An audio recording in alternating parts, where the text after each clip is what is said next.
네, 여러분 반갑습니다. 시바쌤입니다. 자, 오늘 여러분들과 함께 써볼 자기소개서는요. 사립학교 교직원 연금공단 자기소개서입니다. 자, 제 영상 많이 보신 분들 아시죠? 영상에서 항목 분석, 예상평가지표 작성 전략 말씀드리고요. 그 다음에 영상 하단 댓글에 고정 댓글 링크 따라가시면요. 블로그에 작성 템플릿하고 예시 있으니까 보고 적으시면 되겠죠. 지금부터 시작합니다. 자, 먼저 자기소개서 작성 핵심부터 말씀드리면 자기소개서 배점 어마무시합니다. 거의 당락을 가르는 이제 기준이라고 볼 수 있겠죠. 자기소개서가.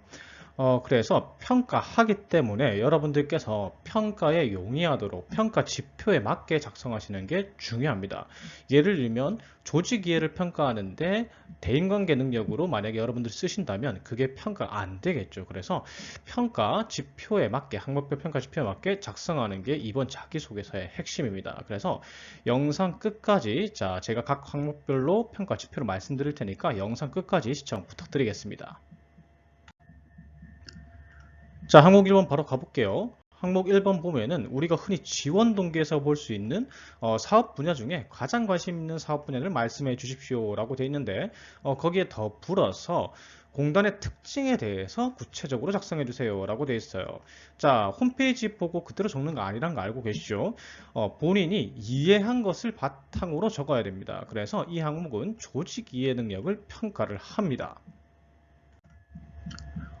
조직이해 능력, NCS에서 조직이해 능력은요, 네 가지를 평가하게 되는데, 첫 번째는 뭐, 기관의 목표나 경영 방법을 알고 있느냐, 그리고 규정 같은 거, 규칙 같은 거 알고 있느냐, 그리고 그 목표에 대해서 목표를 달성하는 데 있어서 자신의 업무, 여러분들이 지원하신 직무의 역할은 뭔지 이해하고 있는가, 그리고 자신의 직무 또는 기관과 관련된 동향에 대해서 파악하고 있는가, 이런 것들이 평가 지표입니다. 그러면 우리는 이걸 다 녹여내야 되겠죠. 사실 조직 이해 능력을 평가하는 항목들은요, 요 네 개 중에서 어떤 걸 평가할지 잘 모릅니다. 그렇기 때문에 우리는 네 개 다 한번 비벼 봅시다. 자, 그러면 다 비벼서 넣어 보려면 이런 플롯을 여러분들이 작성하셔야 됩니다. 첫 번째로는 어떤 사업 분야에 관심이 있어요.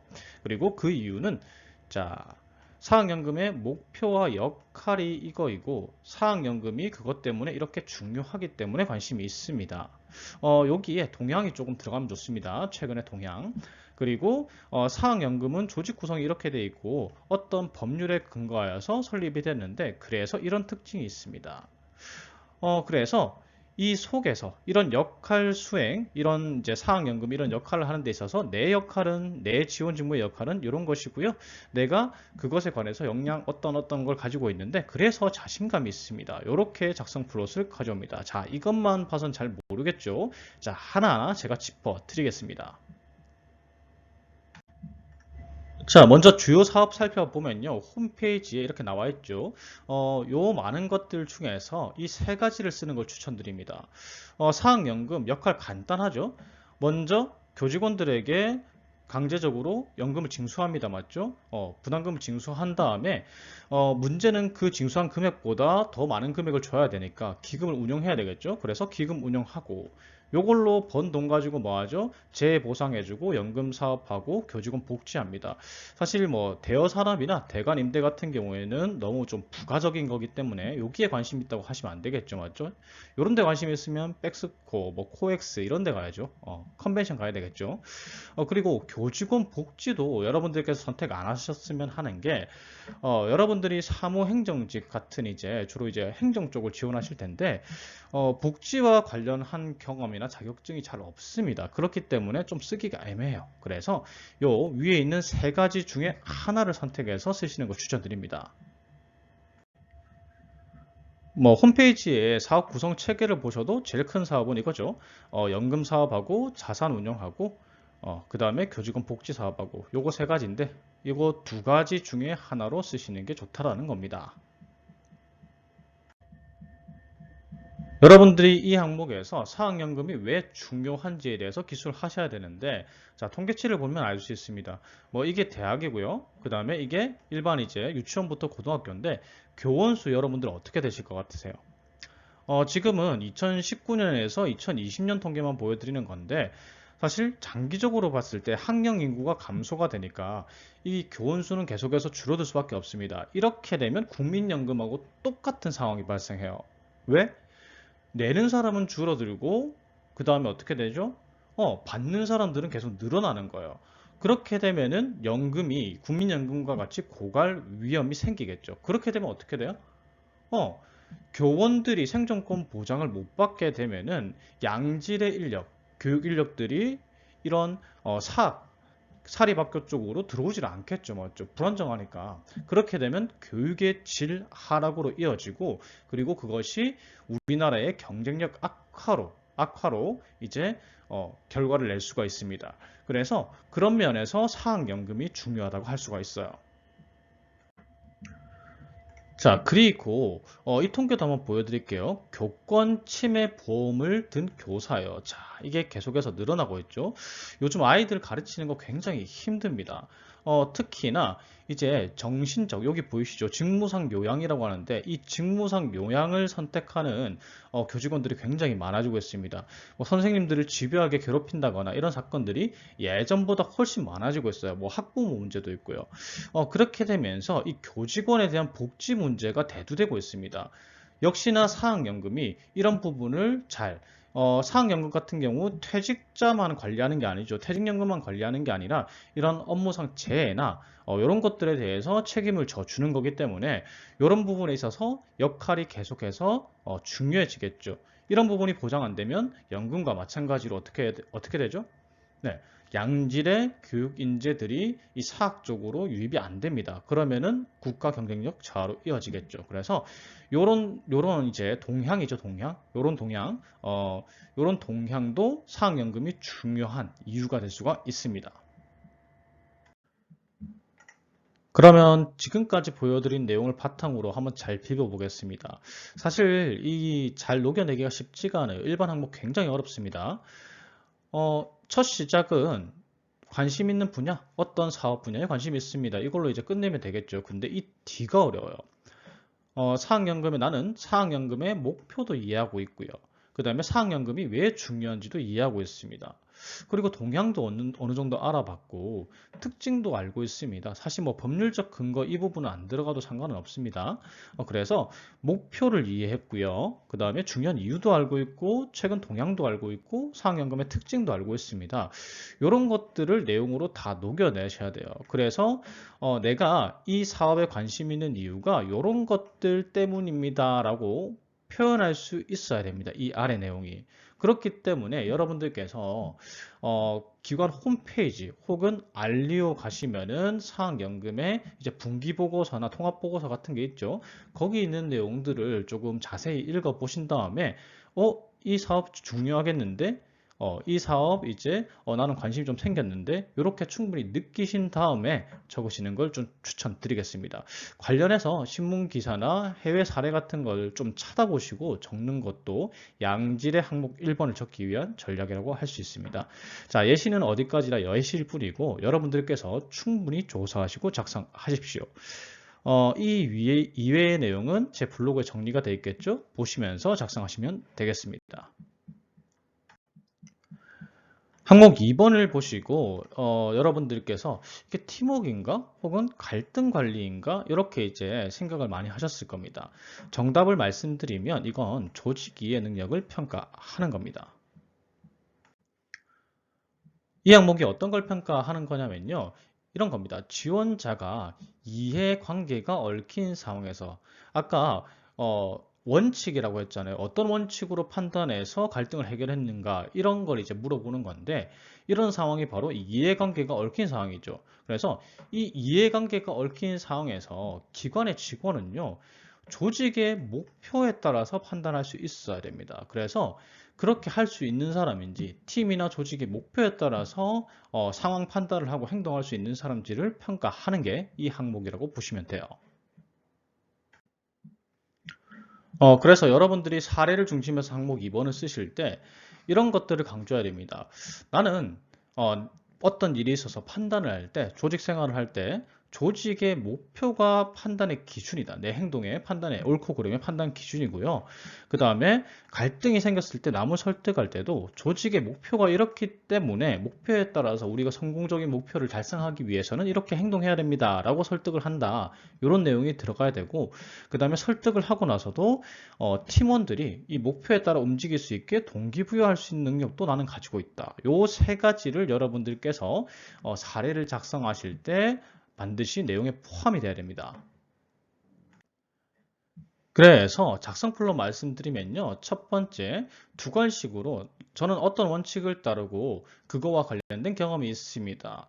당시에 어떤 갈등이 발생했는데요. 저는 조직의 목표 기준으로 팀원들을 설득하고 그래서 갈등을 해결했습니다. 그리고 이 갈등을 해결한 후에도 이 팀에게 계속된 동기부여로 성과를 내었습니다. 입사 후에도 이렇게 팀을 기준으로 판단을 하고 팀에게 동기부여를 하겠습니다. 이렇게 작성하시면 됩니다. 예시 볼까요? 첫 번째 뭐죠? 두괄식으로 원칙 제시, 관련 경험 제시입니다. 그러니까 저는 조직의 목표에 맞게 행동하는 사람입니다. 자, 원칙을 제시했죠. 그래서 이 원칙으로 갈등을 해결한 사례가 있습니다. 두괄식으로 적는 거예요. 자, 그 다음 뭐죠? 갈등 발생해야 되겠죠. 그래서 이런 경험이 있는데 어떤 팀원들 사이에서 갈등이 발생을 했습니다. 자, 갈등 발생시키고요. 그 다음에 판단 기준은 뭐라고요? 조직에 도움이 되는 쪽으로 조직의 목표. 그래서 이 조직의 목표가 뭐였죠? 사례에서 팀 수상입니다. 그러면 팀 수상이 목표이기 때문에 어떻게 해야 돼요? 수상하기 유리한 쪽으로 자기가 하고 싶은 역할을 하는 게 아니라 맞죠? 그래서 수상하기 유리한 쪽으로 배정을 해야 됩니다. 그래서 그렇게 배치해야 된다고 설득하고 갈등을 해결했다는 거죠. 이 뒷내용은 그럼 뭐 나와야 돼요? 갈등을 해결한 후에도 계속해서 팀원들에게 동기부여를 하기 위해서 목표에 기여하게 하기 위해서 노력을 했습니다. 이렇게 되고 마지막으로 입사 후에도 그런 행동을 할 것입니다. 이렇게 마무리하시면 되겠죠. 자, 이 뒷내용은 블로그에서 확인하시고 작성하는 데 참고하십시오. 항목 3번 보시면요. 이게 4번 항목과 이어집니다. 그래서 항목 3번 같은 경우에는요. 이 자기계발 능력을 물어보는 거고요. 그 다음에 항목 4번 같은 경우에는 직무 능력 평가를 합니다. 자, 요 점 착안해가지고 여러분들께서, 요 점 주의해가지고 여러분들께서 작성을 하셔야 돼요. 그래서 항목 3번 같은 경우에는 자, 경력 목표죠. 자신의 최종 목표, 지원 직무에서 이제 최종 목표가 있을 겁니다. 그 목표에 있어서 스스로 부족한 부분을 인식했는가? 그리고 자신을 관리하고 통제해가지고 이 경영 목표 성취에 필요한 역량을 개발했는가? 이런 것들을 평가하게 됩니다. 여러분들께서 자기 개발 능력 이제 항목에 대해서 그냥 이거 개발했고요, 이거 개발했고 이유를 안 적으시는 경우가 많은데 그렇게 하면은 평가 결과가 낮을 수밖에 없어요. 자, 그러면 이 항목 작성하실 때 어떻게 하셔야 되는지 차근차근 설명을 드릴게요. 자, 첫 번째, 직무기술서 확인하십시오. 그래서 직무기술서에서 여러분들이 지원하시는 직무의 핵심 역량을 한번 확인해 보십시오. 자, 그리고 그 중에서 내가 증명할 수 있는 역량을 체크하세요. 여기서 증명할 수 있는 거란 건 이런 거죠. 맞죠? 정량적 근거를 제시할 수 있는 거. 뭐 자격증을 보유하고 있다거나 아니면은 관련 지식, 어떤 뭐 교과목을 수강했다거나 어떤 과목을 배웠다라거나 뭐 그런 것들이죠. 맞죠? 그래서 태도적인 부분보다는 태도적인 부분 하면은 이제 뭐 리더십부터 시작해서 여러분들이 뭐 고객 응대 능력 이런 것들 하실 거잖아요. 꼼꼼함. 근데 그런 거는 증명이 되지 않아서 높은 평가를 받을 수가 없습니다. 이게 뭐 서류 전형 때는 모르겠는데 면접하면 힘들어져요. 그래서 여러분들이 정량적 근거 하면 무슨 증 이런 거죠. 맞죠? 수료증, 자격증 이런 걸로 증명할 수 있는 보유 역량을 자, 여기 직무기술서에서 체크를 하는 겁니다. 그리고 나서 이제 어떤 작업이 필요하냐면 수준이 가장 높은 교육, 수준이 가장 높은 자격증, 그러니까 따기 힘든 자격증을 말하는 거죠. 수준이 가장 높은 교육은 여러분들의 직무와 가장 관련성이 높은 과목을 말하는 거예요. 그래서 이런 것들을 이제 한번 체크를 해 보십시오. 그러면은 내가 가진 이 지원 직무의 핵심 역량 두 가지를 찾으실 수 있을 겁니다.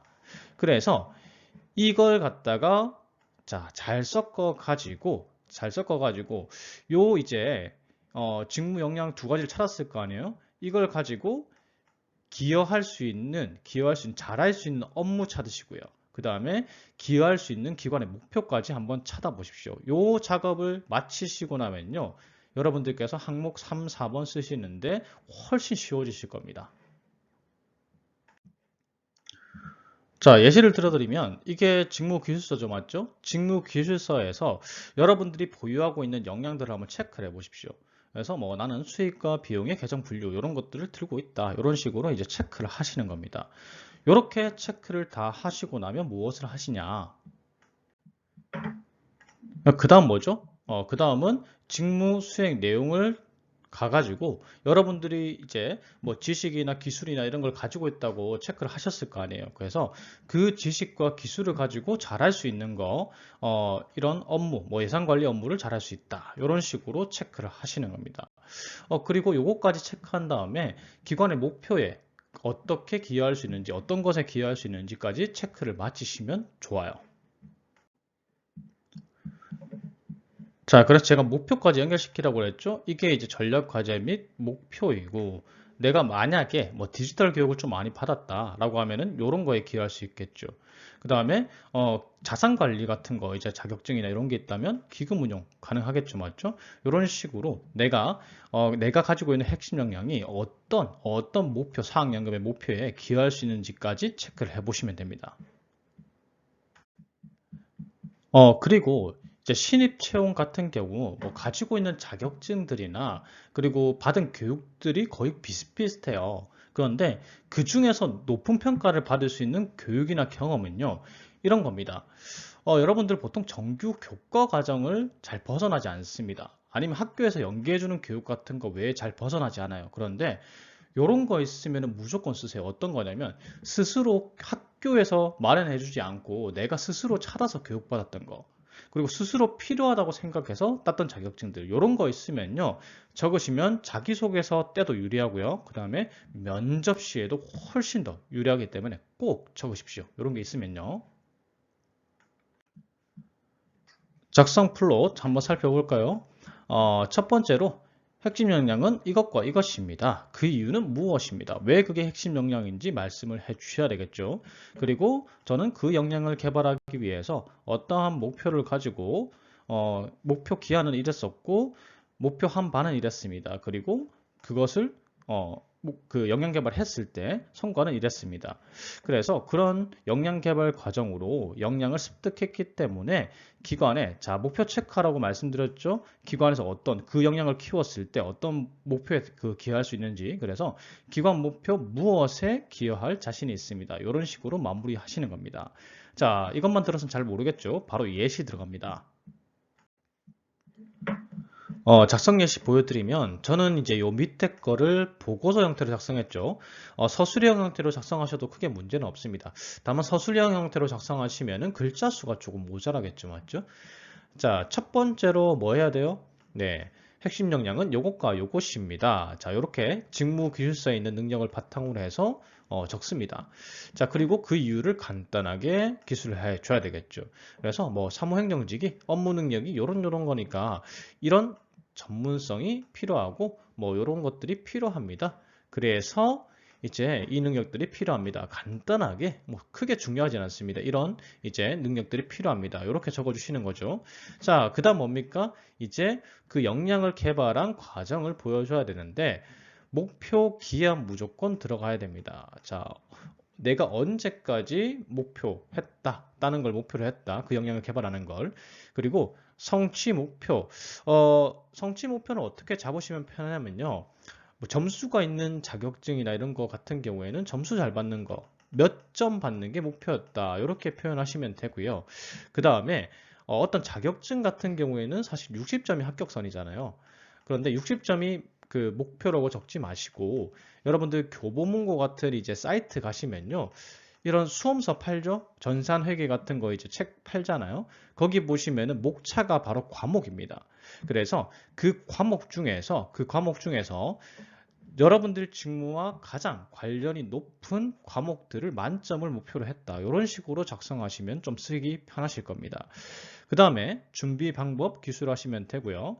성취 왜 어려웠는지 이런 것들을 갖다가 적어주시고 마지막으로 자 이렇게 저는 예산 관리 능력을 이제 키우는 걸 목표로 했는데 요거 땄습니다. 최종 성과 이렇게 이제 기술해 주시면 되겠죠.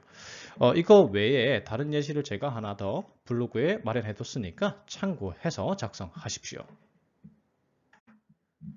자, 이제 항목 4번입니다. 항목 4번은 직무능력 평가라고 제가 항목 3번 할 때 말씀을 드렸죠. 이 항목이 있는 이유는 간단해요. 자, 여러분들 경험 중에서는 배웠다, 그리고 해봤다가 있습니다. 자, 여러분들 생각해 보십시오. 배웠다가 더 높게 평가될까요? 해봤다가 더 높게 평가될까요? 당연히 해봤다예요. 그래서 배운 것뿐만 아니라 여러분들이 뭐 학창 시절 이럴 때 배운 것뿐만 아니라 실제로 해본 적이 있습니까? 해본 적이 있다면 평가를 높게 해드릴게요. 이런 겁니다. 그래서 평가 지표 자체가 배운 것뿐만 아니라 그 배운 걸 실제로 활용해봤냐, 활용해본 경험이 있는가 이걸 평가하는 거라서 보통 지원 직무와 유관한 업무 상황을 경험해봤는가 혹은 지원 직무에서 하는 업무들 실제로 해봤는가 수행해봤는가 혹은 비슷하게라도 해봤는가 이런 것들을 갖다가 평가를 하게 돼요. 사실 이게 경력직이 무조건 유리한 항목이긴 합니다. 하지만요. 사실 뭐 경력을 통해서 내가 직접 재무제표를 통해서 실적 분석을 하든 경영 실적 분석을 하든 경험을 통해서 내가 뭐 과제 같은 걸 했을 수도 있잖아요. 기업의 재무제표를 가지고 경영 실적을 분석해본 이제 과제를 수행해본 경험. 어쨌든 둘 다 유관 경험이에요. 그래서 경력이 없다라고 실망하지 마시고 여러분들이 자격증 취득이나 학교 교육을 통해서 배운 걸 실무에 적용시켜 본 경험들 뭐 과제나 이런 것들을 통해서 경험들을 갖다가 서술하시면 되겠습니다. 그래서 실제로 배웠다가 아니라 이런 경험을 해봤다라는 게 굉장히 중요한 평가 지표이기 때문에 해봤다라는 내용을 적으셔야 됩니다. 그래서 작성 플러스는 간단해요. 해봤다를 풀어 쓰는 겁니다. 어떤 경험을 했고요. 그 속에서 어떤 역량을 내가 활용을 했습니다. 그리고 세부적으로 업무와 유사한, 실제 업무와 유사한 어떤 경험을 했고요. 그 경험을 통해서 어떤 걸 느꼈고 어떤 걸 더 추가적으로 배웠습니다. 그래서 요런 경험들을 통해서 배운 걸요. 내 직무에서 이렇게 적용하겠습니다. 이런 식으로 플롯을 잡습니다. 자, 어떻게 작성하는지 봅시다. 경력 있으신 분들은 경력을 우선으로 적는 게 낫고요. 맞죠? 요런 것도 됩니다. 대회 참여한 거. 그래서 뭐 상업 경진대회 사무행정 부분으로 참여를 했다. 활용 능력은 문서 작성 능력 활용했고 요런 툴들 활용하고 과제 내용은 요거였습니다. 굳이 뭐 수상 안 해도 돼요. 그 다음에 여기서 느낀 게 엑셀과 한글 활용법에 대해서 이해도가 향상되었습니다. 그래서 이것을 바탕으로 어때요? 이것을 바탕으로 자, 내 업무에서 경영기획하고 경영평가가 있는데 요 역량 이 데이터 활용명 분석 실무를 해봤으니까 요게 이제 경영기획하고 경영평가 시에 활용이 될 거고요. 성공적으로 수행할 자신이 있습니다. 이런 식으로 플롯을 잡아서 작성을 하는 겁니다. 그래서 경험별로 목차를 만들어서 이런 활용 능력, 세부 활용 내용, 느낀 점, 향후 직무 적용 계획 요 세부 목차로 해서 여러분들께서 한번 작성을 해 보십시오. 요거 외에 예시는 블로그에 마련을 해뒀으니까 보시면서 작성하시면 되겠습니다. 자, 항목 5번 가봅시다. 보통 이런 내용, 뭐, 옳고 유익한 일에게 공익이죠. 그리고 개인의 이익 포기, 이런 말이 나오면요. 두 가지 중 하나입니다. 정직을 평가하든지 아니면 이제 사익보다는 공익을 추구하는 봉사 정신에 관한 내용이든지, 요 두 개 중에 하나입니다. 보통 이제 통칭해서 직업윤리를 가지고 있는가, 이렇게 이제 평가를 하죠. 그러니까 공직자로서 필요한 직업윤리를 가지고 있습니까? 이런 질문입니다. 평가 지표 간단해요. 이게 공직윤리에 관한 겁니다. 공직윤리에 관한 건데 보통 평가 지표가 이 속이거나 숨김 없이 올바른 행동을 유지할 수 있는가? 본인이 손해를 볼 수 있음에도 불구하고 정직함을 지킨 사례죠. 그 다음에 사익보다는 공익을 추구할 수 있는 사람인가? 요 두 가지 중 하나를 보통 평가를 합니다. 그런데 저는 봉사정신 사례보다는요, 봉사정신 하면은 뭐 아무래도 사례가 굉장히 이제 제약이 되어 있고, 내용도 비슷비슷하기 때문에 그것보다는 정직이나 원칙 준수의 사례로 적으시는 걸 추천드려요. 그래서 본인이 손해볼 수 있음에도 불구하고 정직한 태도를 유지했던 경험, 요걸 쓰시고요. 그것만 쓰시면 되는 게 아니라 높은 평가를 받기 위해서는 그때만 그런 행동을 취한 게 아니라 그 뒤에도 뭐 정직함을 요구하는 사례, 원칙 준수의 사례가 있었는데 그때도 저는 똑같이 정직함 그리고 원칙 준수를 유지하는 태도를 유지했습니다. 그렇게 작성하시는 게 좋아요. 그러니까 최소 2번은 그런 행동을 보여줬습니다를 적는 거예요. 왜냐하면 한 번만 정직했다고 해서 그 사람이 정직한 사람이 아니잖아요. 그래서 한 번 크게 이런 사례가 있었고 그 뒤로도 이런 사례가 있어서 저는 정직하게 행동했습니다. 이런 내용으로 작성해 주시는 게 평가상 유리합니다. 그래서 작성플로 보시면요. 저는 어떤 사례에서 정직함을 유지했습니다. 사실 정직함을 유지하긴 힘든 상황이었는데 어떠한 이유 때문에 정직함을 지켰습니다. 그리고 추가적으로 어떤 상황이 있었는데 그때도 역시나 저는 정직한 태도를 유지를 했습니다. 그러니까 2번의 사례로 신뢰성을 더하는 거죠. 그래서 제가 지원한 직무에서는 정직함이 또는 원칙 준수가 중요한데 그렇기 때문에 저는 이런 지원한 직무에 적합한 사람입니다. 자, 이런 식으로 마무리하시면 되겠습니다. 예시로 바로 가봅시다. 자, 2갈씩 어떤 경험이 있었고 손해를 볼 수 있음에도 정직함을 지켰습니다. 자, 이런 식으로 시작하면 되겠죠? 그 다음에 상세, 기술. 이렇게 이제 제가 정직함을 지킨다면은 손해를 볼 수 있는 상황이었습니다. 사실 유혹이 있어서 정직함을 지키기 어려울 수도 있었는데 저는 공정하지 못하는 생각에 정직함을 지켰습니다. 그렇게 이제 쳤고요. 그 다음에 제가 뭐라 그랬어요? 한 번만이 아니라 한 번 더 추가적으로 요때는 이제 너무 길게 적으면 안 되겠죠. 글자 수에 압박이 있으니까 간단하게 요런 사례가 있었는데 그때도 정직함을 지켰습니다. 이런 이제 추가 사례에 대해서는 면접 때 물어볼 수 있으니까 무조건 답변할 수 있는 걸 적어야 됩니다. 그래서 사례를 미리 면접 시에는 준비를 해 가셔야 된다. 그래서 마지막으로 이 뒷내용을 뭘까요? 네, 이런 정직한 태도를 입사에서도 지키겠습니다. 제 직무에서는 정직함이 이런 이유로 중요한데 저는 정직한 태도를 지킬 수 있는 사람입니다. 자, 이런 식으로 마무리하면 되겠죠? 이 뒷내용은 블로그에서 확인하시고 적으시면 되겠습니다.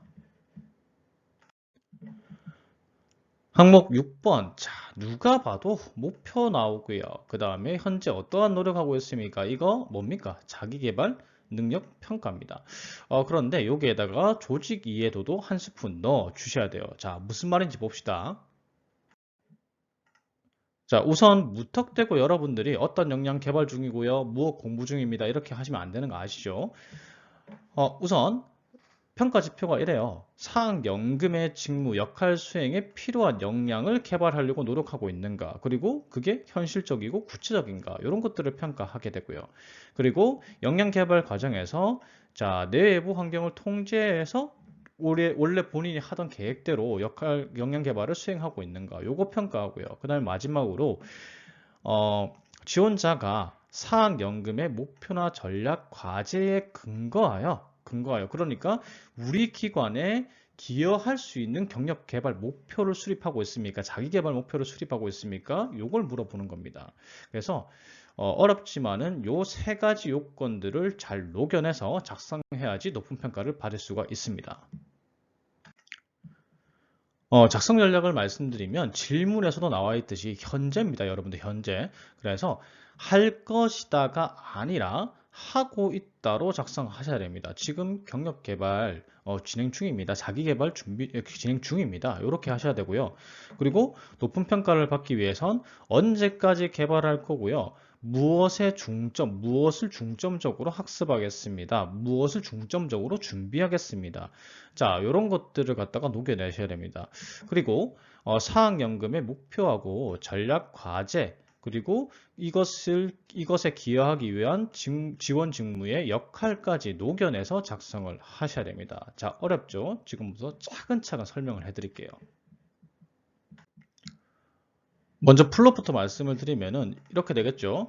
저는 사학연금의 땡땡 직무로서 이러한 목표를 가지고 있습니다. 그 이유는 무엇입니다. 뭐 사학연금의 어떤 목표에 기여하고 싶다. 뭐 이런 거겠죠. 맞죠? 그래서 현재 지금 자기개발 이런 것들 하고 있고요. 그 다음에 앞으로 이런 것들도 개발할 예정인데 현재 지금 진행 중입니다. 자, 제가 말씀드렸죠. 앞으로 할 것이라고 하면 안 됩니다. 진행 중에 있습니다. 라고 하고요. 그 다음에 자기개발 완료한 후에 기관 목표에 어떻게 기여하겠습니다. 이런 플롯으로 작성하는 겁니다. 자, 이 항목 쉽게 쓰는 법 알려드릴게요. 먼저 조직도를 보세요. 그리고 여러분들이 지원하신 직무에서 배치될 수 있는 이제 그런 부서를 한번 살펴보십시오. 만약에 사무행정직이라면 여기 부서죠, 맞죠? 경영관리본부에 배치될 가능성이 높습니다. 뭐 직무 기술서 보면 인사도 있고요, 맞죠? 예산 있고 뭐 평가하고 막 이런 것들이 있잖아요. 그래서 보니까 경영관리본부에 배치될 가능성이 큽니다. 그 다음에 조직도를 클릭을 한번 해보세요, 여러분들. 여러분들이 배치될 수 있을 만한 부서를 클릭을 하시게 되면은 이런 식으로 실제 업무가 나와요. 그래서 여러분들이 사원급 말고 대리급하고 과장급 이제 업무를 한번 잘 살펴보십시오. 그래서 만약에 이런 거죠. 요 이제 대리분의 업무가 ESG 경영위원회 운영, ESG 경영 관련 업무가 있는데 그러면 ESG 분야의 전문성을 갖춘 인재가 되겠다. 이렇게 이제 할 수가 있는 거예요. 그렇게 하고 지금 현재 ESG와 관련해서 어떤 교육을 듣고 있습니다. 이렇게 할 수 있는 거고요. 그 다음에 이런 거 있겠죠, 맞죠? 만약에 성희롱 필수 교육, 의무 교육과 관련해서 나는 전문가가 되고 싶다라고 이제 여기 인사 쪽이거든요. 그렇게 이제 직원 교육 쪽에 나는 전문가가 되고 싶다. 이렇게 할 수도 있는 거예요. 그래서 인사 HR과 관련해서 이런 자격증을 취득하고 있고 이런 교육을 지금 받고 있습니다. 이렇게 작성할 수 있는 겁니다. 그래서 현재 여러분들이 취득을 목표로 하고 있는 자격증 혹은 지금 듣고 있는 이수적인 교육들을 바탕으로 해서 한번 그 대리급 업무나 차장급 업무나 과장급 업무를 한번 골라 보십시오. 그래서 그 분야의 전문가가 되겠습니다. 뭐 이런 거죠. 일자리 창출과 관련한 전문가가 되고 싶습니다. 그 다음에 뭐 직무 분석에 대한 전문가가 되고 싶습니다. 이런 식으로 키워드를 뽑아가지고 일단 첫 문장을 만들면 됩니다. 그래서 만약에 뭐 ESG 현재 교육을 받고 학교에서 이제 받고 있는데 그거와 관련해서 내가 어떤 전략 목표, 그 교육을 내가 다 받았을 때 어떤 전략 목표에 기여할 수 있는지도 체크를 해야 되겠죠. 그래서 이런 거죠. ESG와 관련해서 이런 거 목표에 기여할 수 있고 안전, 친환경, 책임 경영 강화에 기여할 수 있다. 이런 거 두 개를 이제 체크하면 되겠죠. 그리고 이제 어쩔 수 없이 여러분들이 이 항목에 대해서는 자격증 취득하겠습니다를 많이 적을 수밖에 없거든요. 그런데 어떤 자격증을 취득할지는 여러분들 이 사학연금의 경영 공시를 들어가 보시면요. 인력 개발 현황이라는 게 있어요. 여기 살펴보시면은 지금 임직원들이 어떤 자격증을 보유하고 있는지 알 수가 있습니다. 이걸 굳이 공시를 하는 건 뭐죠? 네, 이런 자격증들을 우리 직원들이 갖고 있어서 업무 전문성이 있습니다를 보여주는 거예요. 그래서 여기에 있는 자격증 보유 현황에 나와 있는 자격증들을 취득하겠습니다. 지금 취득하고 있습니다라고 적는 게 제일 좋습니다. 평가될 가능성이 굉장히 높아요. 혹은 이제 이 중에서 인원도 표시가 되어 있는데 많이 없는 자격증을 내가 취득하겠다. 이런 식의 전략도 가능하겠죠. 자, 그래서 제가 주저리 얘기했는데 작성 예시 보여드리면요. 자, 이런 거죠. 목표 처음 제시합니다. 제가 사립교직원연금공단의 직원으로서 목표는 이런 거다. 이제 조직도 보고 맞죠? 조직도 거기 클릭해봐서 실제 업무 내용 가지고 온 겁니다. 그래서 경영평가 관련 업무의 전문가가 되는 것입니다. 그래서 간단한 이유 적어줘야 되겠죠? ESG 도입이 되니까 평가 기준이 바뀔 거고 이런 역량이 더 중요해질 것이기 때문입니다. 내 직무에서. 그 다음에 자 제가 얘기했습니다. 앞으로 개발하겠습니다가 아니에요. 현재라는 키워드가 들어갔기 때문에 지금 하고 있는 걸 여러분들이 작성해 주셔야 됩니다.